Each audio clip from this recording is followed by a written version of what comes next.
प्यारे लागी लगन मत तोड़ना, हरि की मोरी लागी लगन तोड़ना, हरि की मोरी लागी लगन मत तोड़ना, प्रभु जी मोरी लागी लगन मत तोड़ना, प्रभु जी मोरी लागी लगन मत तोड़ना, लागी लगन मत तोड़ना हो प्यारे,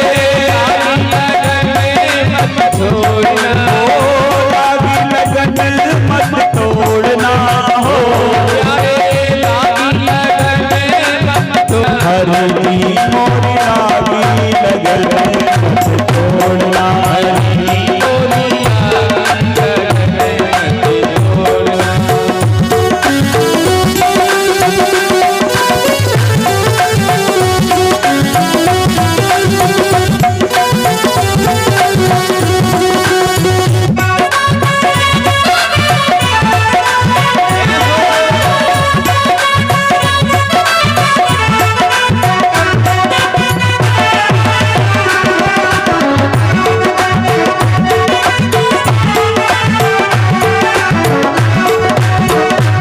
मेरा सेठ है और तू ही साहूकार है, तू मेरा सेठ है और तू ही साहूकार है, तू ही मेरा सेठ है और तू ही साहूकार है, तू ही मेरा सेठ है और तू ही साहूकार है, तू ही मेरा सेठ है और तू ही साहूकार है, तू ही मेरा सेठ है और तू ही साहूकार है, ब्याज पे ब्याज मत जोड़ना हो प्यारे, ब्याज पे ब्याज मत जोड़ना, हरि की मोरी लागी लगन मत तोड़ना, हरि की मोरी लागी लगन मत तोड़ना, प्रभु की मोरी लागी लगन मत तोड़ना, प्रभु की मोरी लागी लगन मत तोड़ना, हो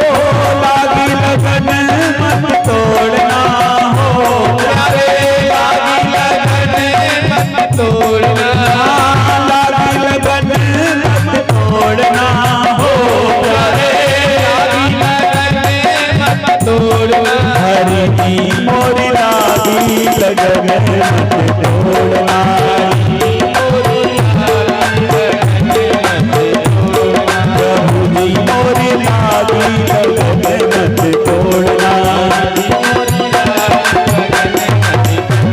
प्रभु जी मोरी लागी लगन मत तोड़ना, हरि की मोरी लागी लगन मत तोड़ना, हरि की मोरी लागी लगन मत तोड़ना, हरि की मोरी लागी लगन मत तोड़ना, प्रभु जी मोरी लागी लगन मत तोड़ना, हरि की मोरी लागी लगन मत तोड़ना, हरि की मोरी लागी लगन मत तोड़ना, हरि मेरे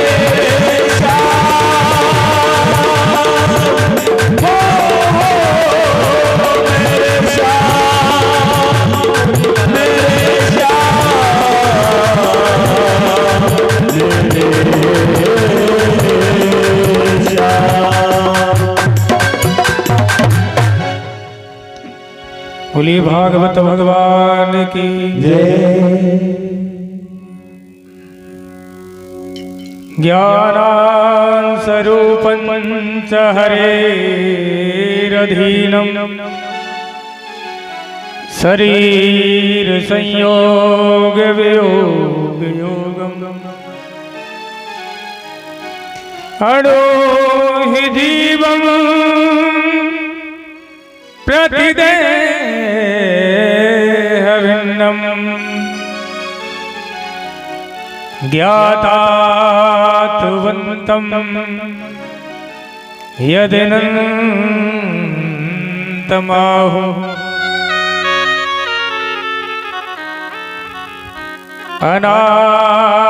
अनादिमाया पर्युक्तरूपम्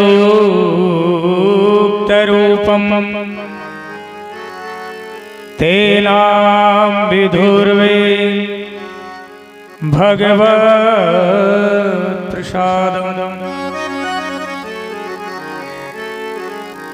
आज भुआ कुंती से बात करके नारायण सज्जनों पांचों पांडवों को साथ में लेकर बाबा भीष्म के यहाँ गए और बाबा भीष्म को प्रणाम नारायण ने किया। देखो 18 दिन महाभारत का युद्ध हुआ और 54 दिन तक वाणों की सैया पर अपनी मौत का इंतजार भीष्म पितामह कर रहे हैं केवल नारायण के दर्शन के लिए। स्वयं कृष्ण भीष्म पितामह से कहते हैं कि बाबा तुम्हारे पुत्र पांडव राजा बन गए, इनको कुछ उपदेश करें। बाबा की दृष्टि केवल नारायण पर थी। बोले कन्हैया तुमसे ज्यादा उपदेश और कौन कर सकता है। तुम तो जग के पालनहार हो, तुम्हारा जैसा दयालु तुम्हारे जैसा रक्षक कौन हो सकता है। देखिए ये भक्त और भगवान की बात है। महाभारत के युद्ध के समय नारायण जब युद्ध प्रारंभ हुआ तो नारायण प्रतिज्ञा करते हैं कि अर्जुन महाभारत पूरा हो जाएगा लेकिन मैं शस्त्र नहीं उठाऊंगा। लेकिन उसी महाभारत के अंदर एक भगवान का भक्त बाबा भीष्म प्रतिज्ञा करता है कि मेरी भी प्रतिज्ञा है कि मैं नारायण तुझसे शस्त्र जरूर उठाऊंगा।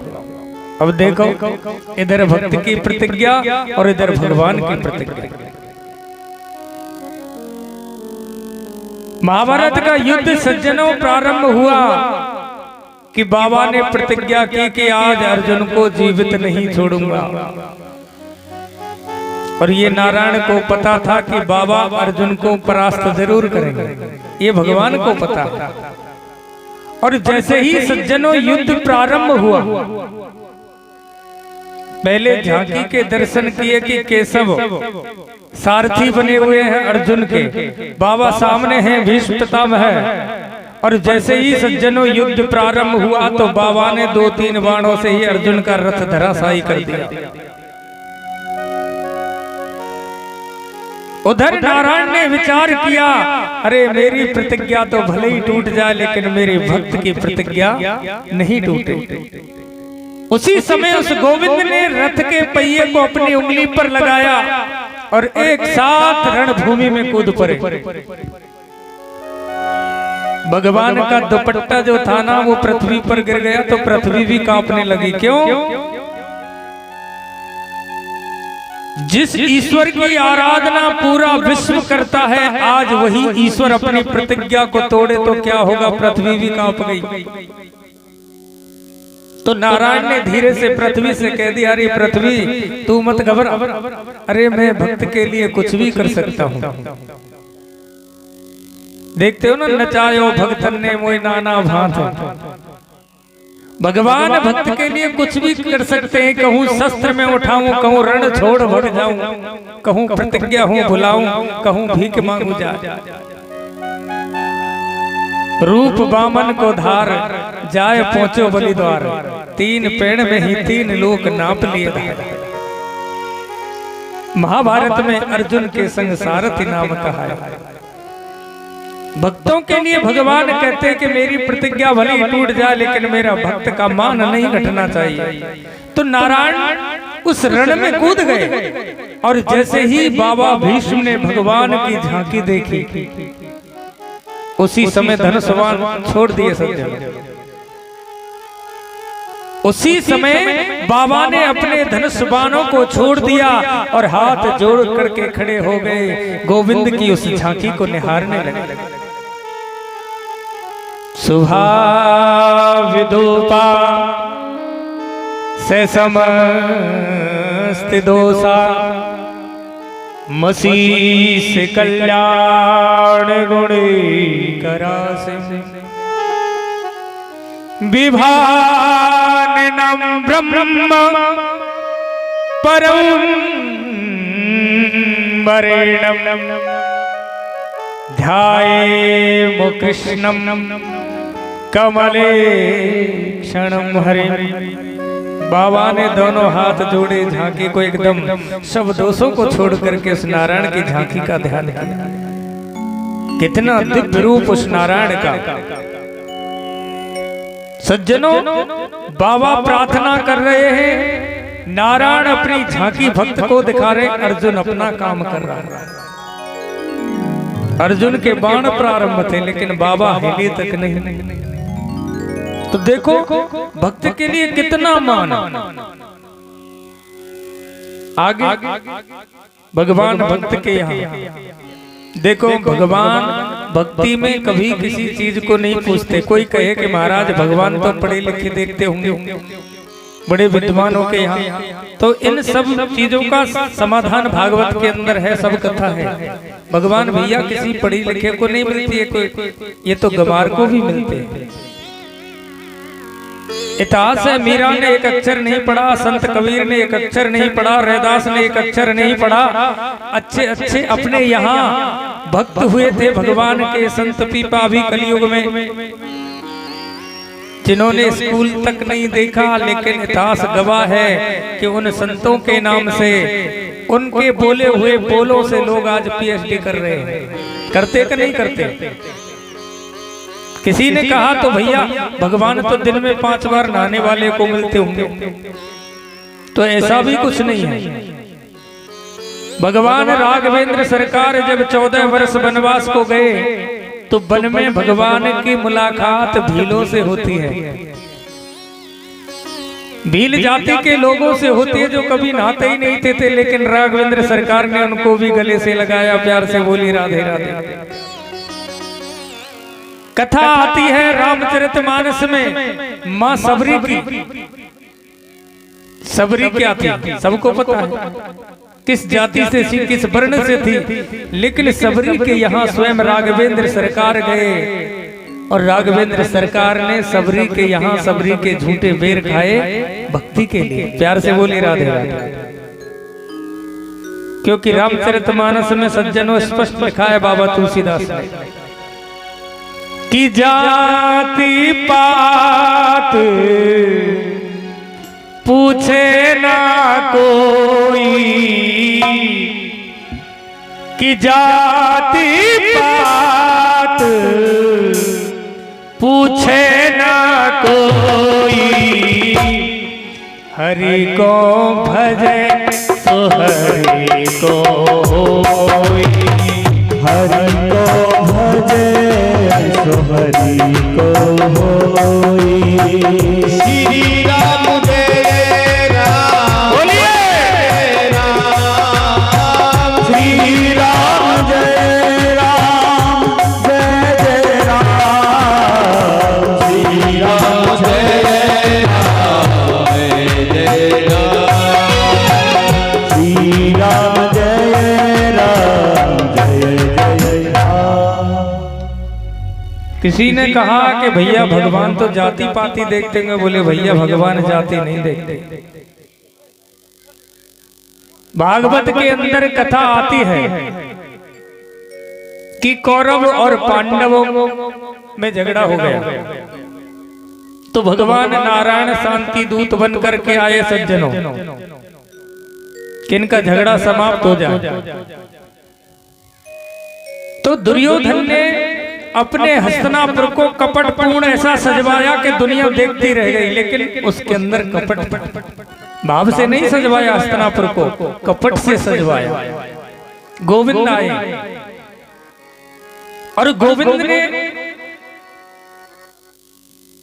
बात की दुर्योधन से कि दुर्योधन पांडवों को भैया आधा राज दे दो जिससे झगड़ा समाप्त हो जाए। लेकिन दुर्योधन ने नारायण से मना कर दिया कि देखो बिना युद्ध के केशव 1 इंच भी नहीं मिलेगा, सुई के नोक के बराबर बिना युद्ध के नहीं दे सकता, आप कह देना पांडवों से। तो कन्हैया बोले अरे दुर्योधन तुझे तो इतना भी नहीं पता कि शांति दूत से किस तरह बात की जाती है। अरे हम तो शांति की वार्ता लेकर के तेरे द्वार पर आए, लेकिन तू इस बात को जानता ही नहीं। तो भगवान नारायण खड़े होकर के चल दिए, तो दुर्योधन ने यहाँ भगवान को रोका, अरे केशव रुको तो सही, मैंने तुम्हारे लिए 56 भोग बनवाए। आज केशव को दुर्योधन रोकता है, अरे केशव मैंने तुम्हारे लिए 56 भोग बनवाए। कपट से कहता है। भगवान बोले भैया भोजन तो हमको नहीं करना है। बोले केशव कैसी बात करते हो, मैंने तुम्हारे लिए 56 भोग बनवाए और तुम कहते हो भोजन नहीं करना है। भगवान बोले भैया भोजन 2 ही परिस्थितियों में किया जाता है, मानते हो ना जी। एक परिस्थिति तो ये है कि भोजन करने वाले को भूख हो, दूसरी परिस्थिति यह है कि भोजन कराने वाले का भाव हो।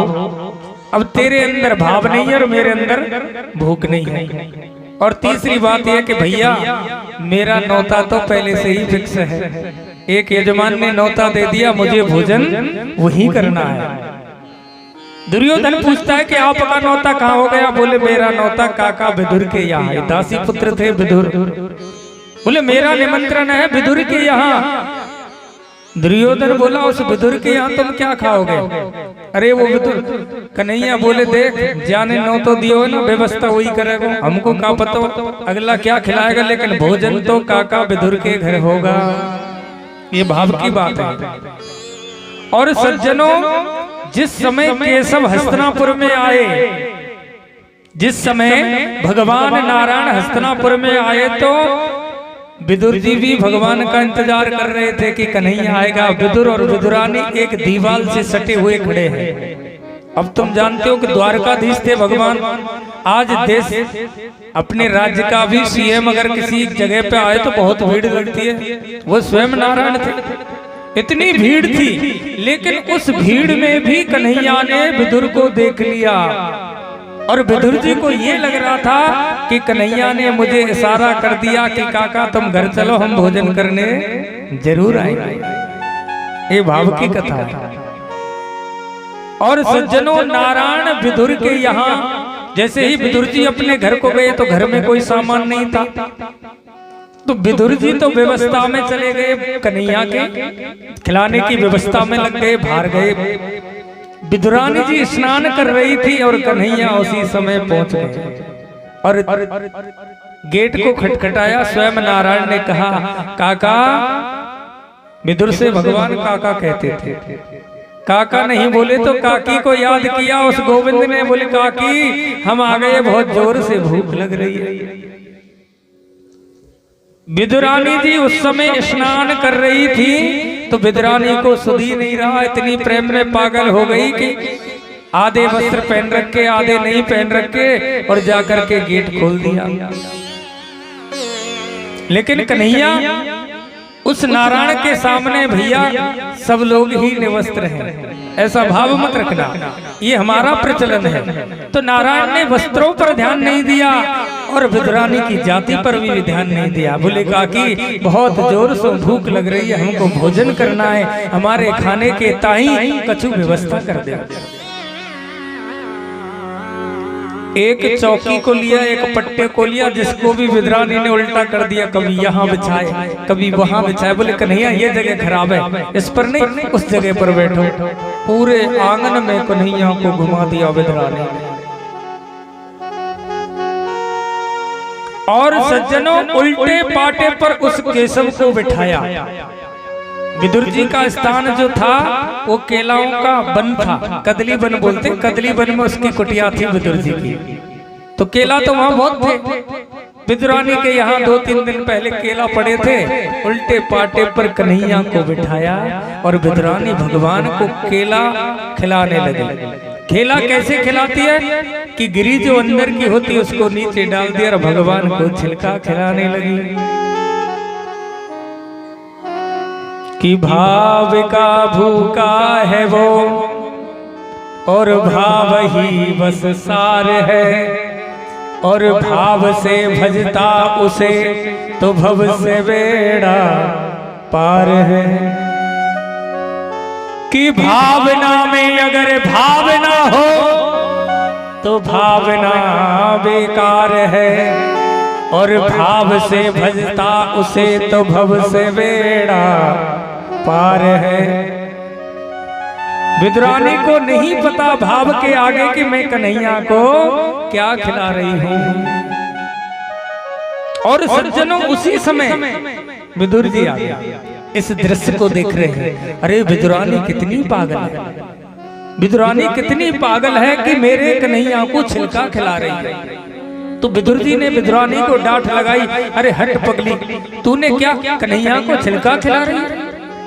तो विदुर जी कन्हैया को गिरी खिलाने लगे, अंदर की गिरी को विदुर जी खिलाते हैं। तो भगवान बोल गए सज्जनों, यहाँ कन्हैया बोल गए विदुर से, बोले काका एक बात कहूं बुरा ना मानो तो। विदुर जी बोले कन्हैया बोलो क्या बात है। बोले काका जो हाथ काकी के स्वाद से आ रहा हो ना, वो हाथ वो स्वाद तेरे हाथन में ना। प्यार से बोली राधे राधे।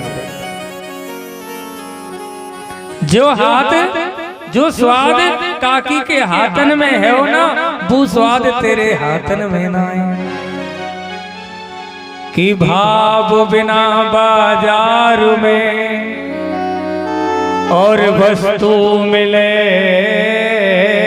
न मोल। कि भाव बिना रीझे नहीं वो नटवर नंद किशोर। ये भाव की लीला है सज्जनों। आज विदुरानी एक दासी पुत्र विदुर कितना प्रसन्न है कि स्वयं नारायण मेरे घर पधारे हैं।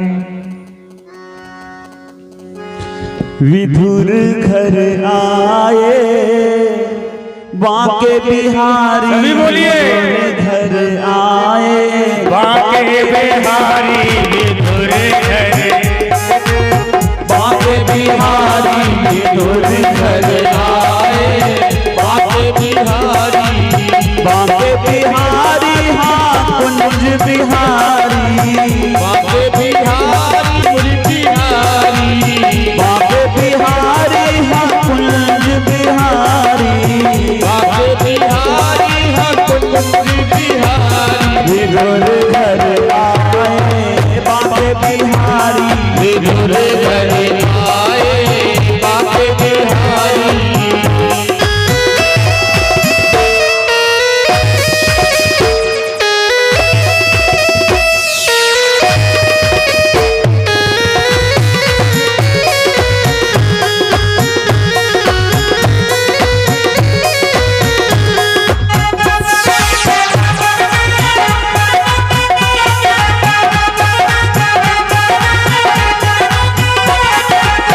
मोहन को देख मगन विदुरानी, मोहन को देख मगन विदुरानी, मोहन को देख मगन विदुरानी, मोहन को देख मगन विदुरानी।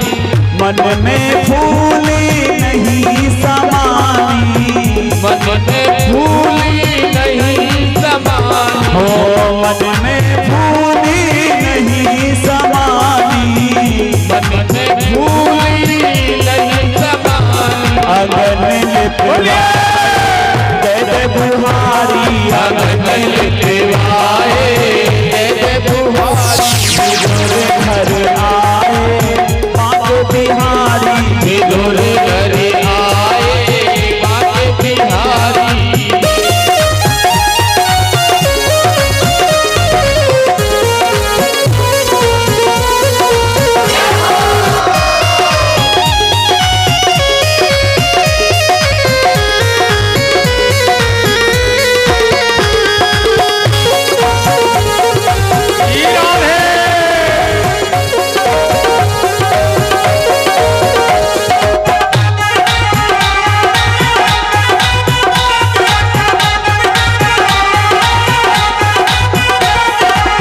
उल्टी चौकी पर बैठाए, उल्टी चौकी पर बैठाए, प्रेम सहित भोजन करवाए, प्रेम सहित भोजन करवाए। और कन्हैया ने खाए हुसैन भारी, कन्हैया ने खाए हुसैन भारी। विदुर घर आए बांके बिहारी, विदुर घर आए बांके बिहारी, बांके बिहारी मेरे कुंज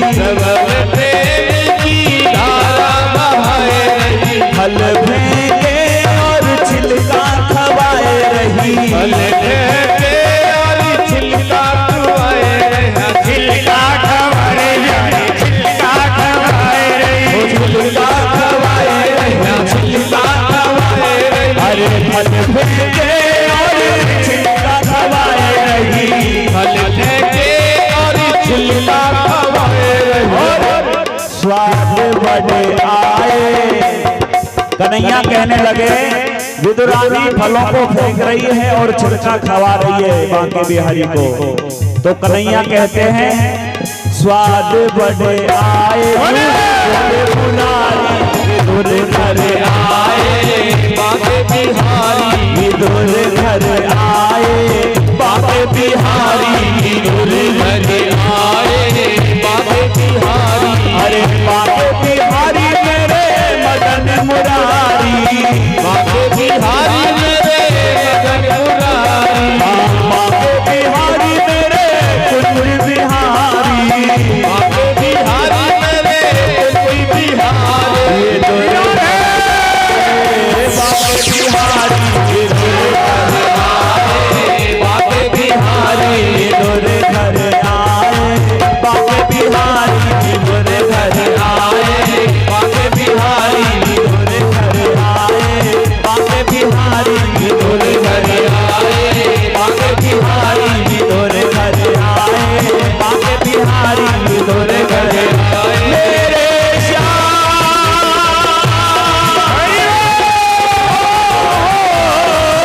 मेरे श्याम मेरे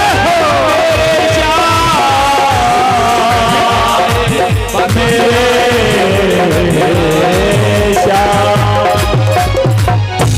बोलिए भागवत भगवान की जय। आज विदुर के यहाँ भगवान नारायण ने भोजन किया, तो देखो भगवान ने तो किसी जाति को भी नहीं देखा।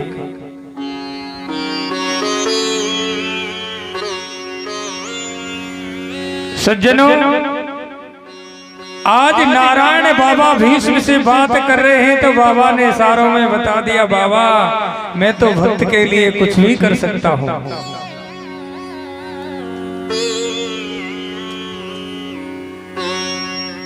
सज्जनों, बाबा भीष्म ने अपनी बुद्धि रूपी पुत्री को भगवान नारायण को अर्पण किया।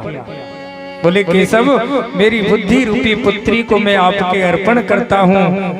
और देखते ही देखते इच्छा मृत्यु का वरदान है बाबा भीष्म को, जब तक नहीं चाहेंगे तब तक प्राण नहीं निकल सकते।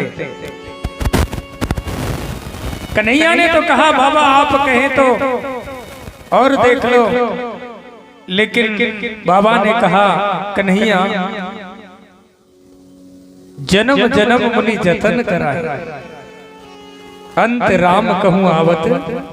ये बड़ी सौभाग्य की बात है कि जब आदमी की मृत्यु होती है, प्यारे आदमी की जब मृत्यु निकट होती है तो आदमी को दो ही चीज याद आती हैं सज्जनों, या तो दुश्मन याद आएगा या फिर प्रेमी याद आएगा। मानते हो ना?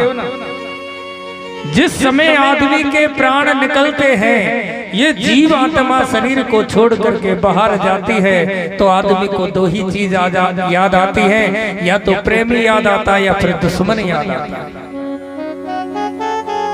अब ये हमारे ऊपर है कि हमने प्रेम अपनी पत्नी से किया, बच्चों से किया, या फिर संसार से किया, या फिर परमात्मा से किया। जिसको तुमने जिससे प्रेम किया है वही अंतिम समय में आपको याद जरूर आएगा। जिससे तुमने दुश्मनी की है, संसार वालों से दुश्मनी की है, तो संसार वाले याद आएंगे। अगर उस ईश्वर से भी दुश्मनी आपने की है तो ईश्वर याद आ जाएगा। तो आज मेरा सौभाग्य है, बाबा भीष्म कहते हैं कि मेरा सौभाग्य देहांत काले तुम सामने हो।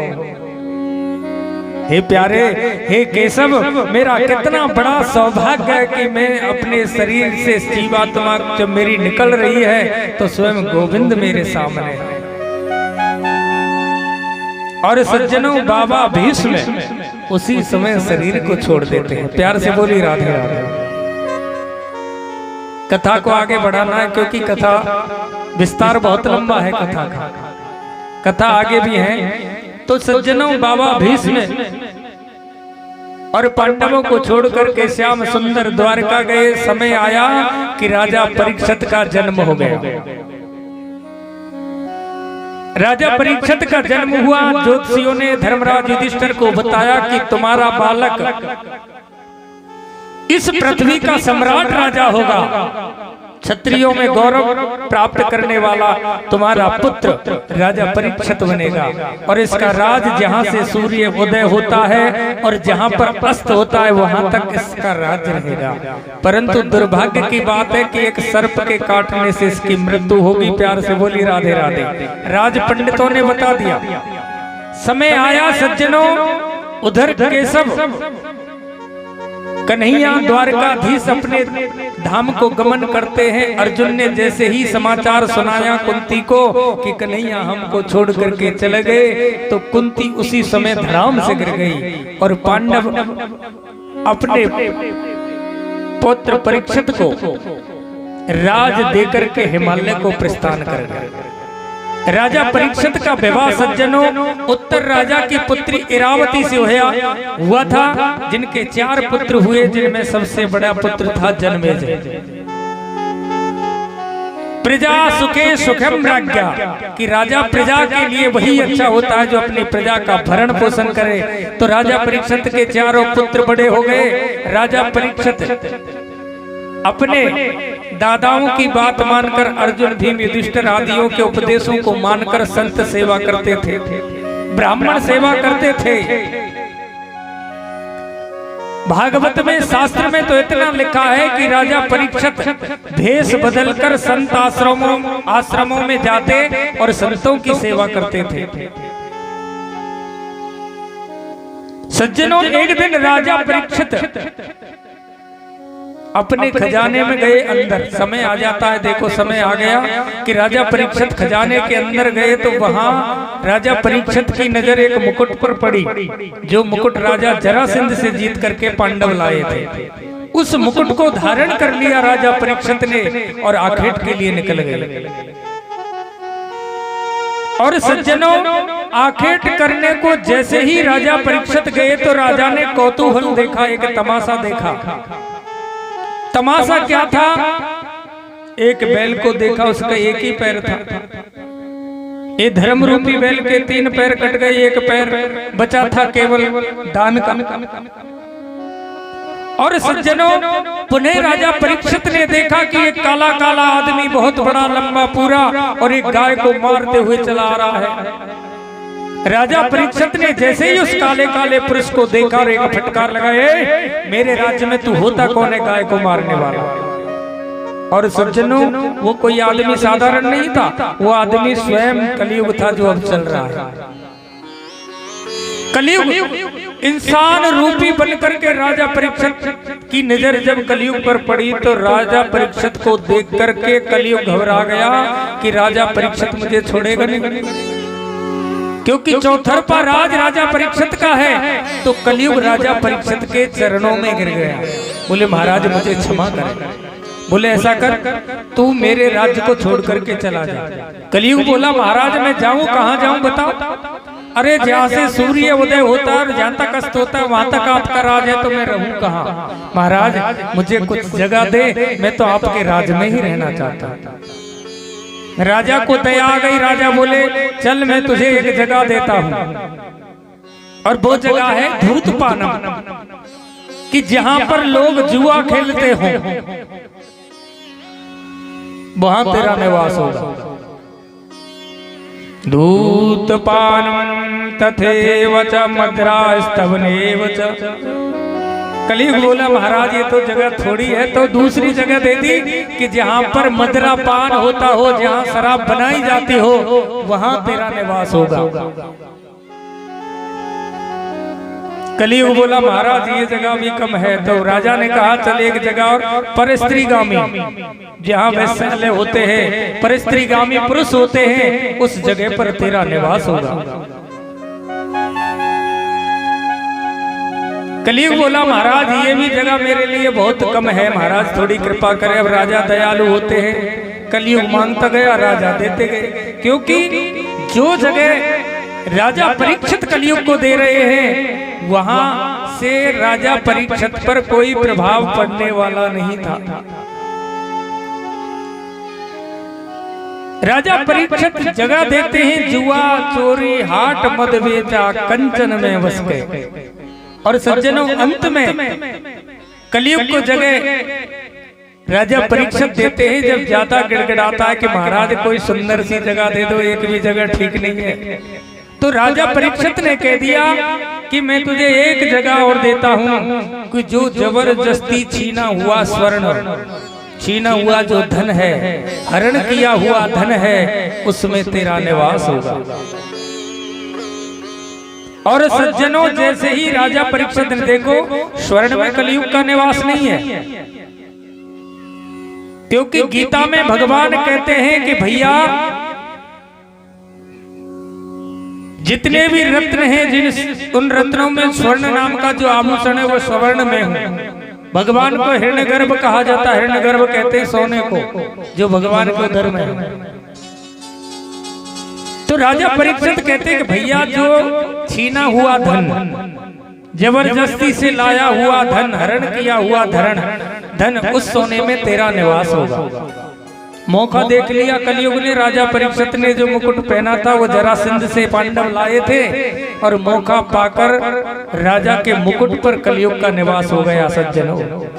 और राजा परीक्षित की बुद्धि में विकृति पैदा हो गई, राजा की बुद्धि खराब होने लगी, राजा को प्यास सताने लगी। तो राजा ने देखा कि जो राजा दिन रात संतों की सेवा करता है, आज वही राजा परीक्षित श्रृंगी ऋषि के आश्रम में गए, समीक ऋषि के आश्रम में गया।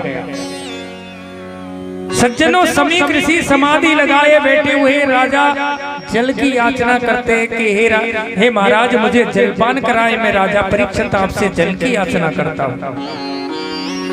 लेकिन समीक ऋषि समाधिस्थ थे सज्जनों, कुछ सुन नहीं पाए, क्योंकि समाधि योग ऐसा योग है कि आदमी ना तो देख सकता ना सुन सकता, एक समाधि ऐसी होती है। तो वही समीक ऋषि ने समाधि लगाई। राजा परीक्षित ने थोड़ी देर बात की, कलयुग का प्रभाव, तो राजा परीक्षित अब शब्द बोलने लग गया कि कैसा संत है, एक राजा जल की याचना कर रहा है और ये साधु मुझे जल तक नहीं पिला सकता, ये कैसा साधु है। तो सज्जनों एक मरा हुआ सर्प पड़ा था, राजा ने अपने बाण से उठाया और श्रृंगी ऋषि के गले में लटका दिया। और राजा परीक्षित अपनी राजधानी को चला गया। राजा परीक्षित ने जैसे ही उस मुकुट को उतारा, और राजा की बुद्धि पहले जैसी थी ना, कलयुग हट गया। तो राजा को बड़ा पश्चाताप हुआ कि मुझसे तो संत का अपराध हो गया, मुझसे तो भगवान के भक्त का अपराध हो गया, मुझे क्या करना है। सज्जनों जीवन में कभी किसी संत का, किसी भगवान के भक्त का, किसी ब्राह्मण का अनादर मत करना। अभिमान में आकर के, कलयुग के आवेश में आकर के किसी भक्त का अपमान मत कर देना। आज राजा परीक्षित वही गलती करता है जो इस पृथ्वी का सम्राट राजा था। आज राजा परीक्षित मुकुट उतारने के बाद पश्चाताप करता, उधर ऋषि पुत्रों ने समीक ऋषि के पुत्र श्रृंगी को बता दिया कि भैया तेरे पिता के गले में तो किसी ने मरा हुआ सर्प डाल दिया। समीक पुत्र श्रृंगी ने सोचा ना समझा और श्राप दे दिया कि जिस किसी ने भी मेरे पिता के गले में ये सर्प डाला है, इसी वंश का सर्प आज से 7वें दिन उसे डसेगा और उसकी मृत्यु हो जाएगी।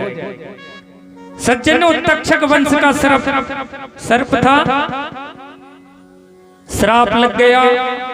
श्रृंगी ऋषि रो रहे हैं खड़े खड़े, समीक की समाधि खुली और ज्ञात हुआ कि श्रृंगी ने राजा परीक्षित को श्राप दे दिया।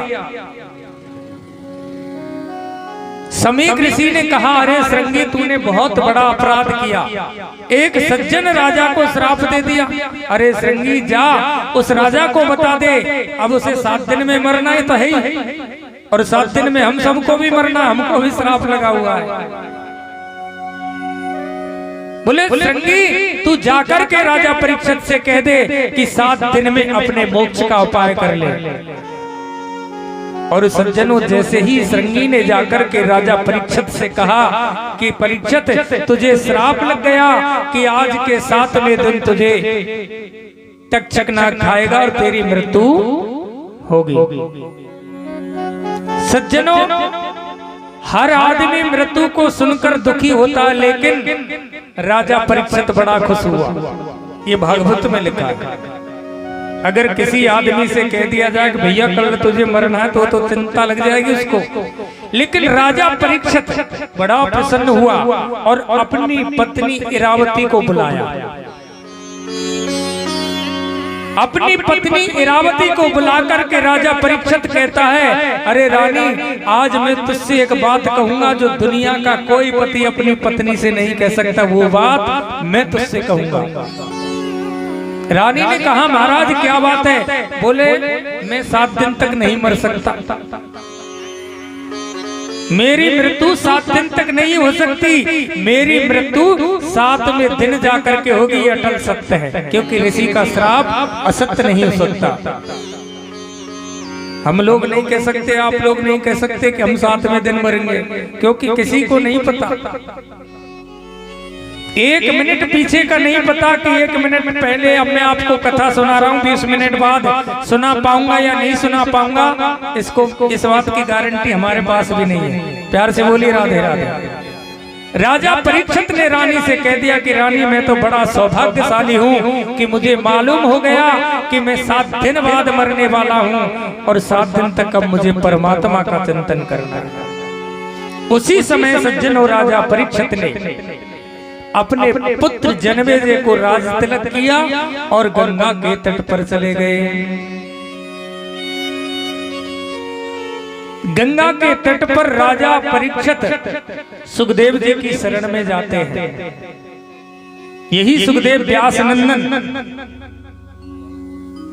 और सज्जनों, सुखदेव जी की शरण में जब राजा परीक्षित गए, वैसे तो बहुत संतों से पूछा, राजा परीक्षित ने ब्राह्मणों से पूछा, संतों से पूछा, भैया मुझे 7 दिन में मरना है, मैं क्या करूं? किसी ने कहा 9 दिन का अनुष्ठान करो, किसी ने कुछ, किसी ने कुछ, लेकिन सटीक किसी ने नहीं बताया कि आखिर मुझे करना क्या है। सज्जनों,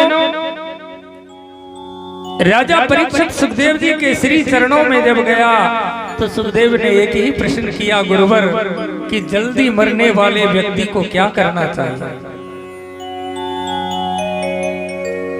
राजा परीक्षित को महाराज सुखदेव का एक ही जवाब था सज्जनों, कि सांस सांस पर राम रट और वृथा सांस मत खोए, ना जानू या सांस को तो आवन हो ये न हो। बोले राजा परीक्षित, जल्दी मरने वाले को तो यही करना है कि भैया राम राम, हर सांस पर राम का नाम ले। अब हर व्यक्ति सांस पर राम का नाम नहीं ले सकता। क्यों? क्योंकि इसके लिए अभ्यास करना पड़ता है, तब जाकर के हर सांस पर राम का नाम निकलता है। देखो, इस चीज का अभ्यास करने का एक सटीक उपाय आपको बताता हूं कि सांस सांस पर राम कैसे रटा जाएगा। आप घर के काम से निवृत्त होकर के रात को जब चारपाई पर पहुंचे सोने के लिए, उस समय आपको खूब नींद आने लग जाए कि भाई अब तो हम सोने वाले हैं। उसी समय अपने इष्ट का स्मरण प्रारंभ कर दो, जो भी आपका इष्ट हो उसका स्मरण प्रारंभ कर दो। जब नींद आने लग जाए उस टाइम हरे राम राम राम हरे हरे, हरे कृष्ण कृष्ण कृष्ण हरे हरे। खूब नींद आने लग जाए तब इस काम को आपको करना है, और राम राम करते करते आपको नींद आ जाएगी। और देखना प्यारे, जिस समय सुबह जब आपकी नींद खुलेगी उस समय वही धुन आपको चलती मिलेगी, ये गारंटी की बात है। इस काम को करके देखना, ये गारंटी की बात है कि जो रात को सोते समय आप स्मरण करोगे वो सुबह जगते हुए आपको मिलेंगे। एक दिन में नहीं, लेकिन अभ्यास करना पड़ेगा 10-5 दिन लगातार। क्योंकि एक पंक्ति में लिखा है, करत करत अभ्यास के जड़मत होत सुजान, और रसरी आवत जात है सिल पे पड़े निशान। अब तुम कहो कि पंडित जी हमने तो आज किया लेकिन नहीं हुआ, 2-4 दिन अभ्यास करना, ये गारंटी की बात है। अगर हर सांस पर राम नाम नहीं निकले तो कहना। राजा परीक्षित से ब्राह्मण कहते हैं कि भैया तुम्हें एक ही काम करना है, केवल राम नाम रटो। और सुखदेव राजा परीक्षित को यहाँ कथा का शुभारंभ करते हैं। जय राधे राधे गोविंद गोविंद राधे, जय राधे राधे गोविंद गोविंद राधे, भज राधे राधे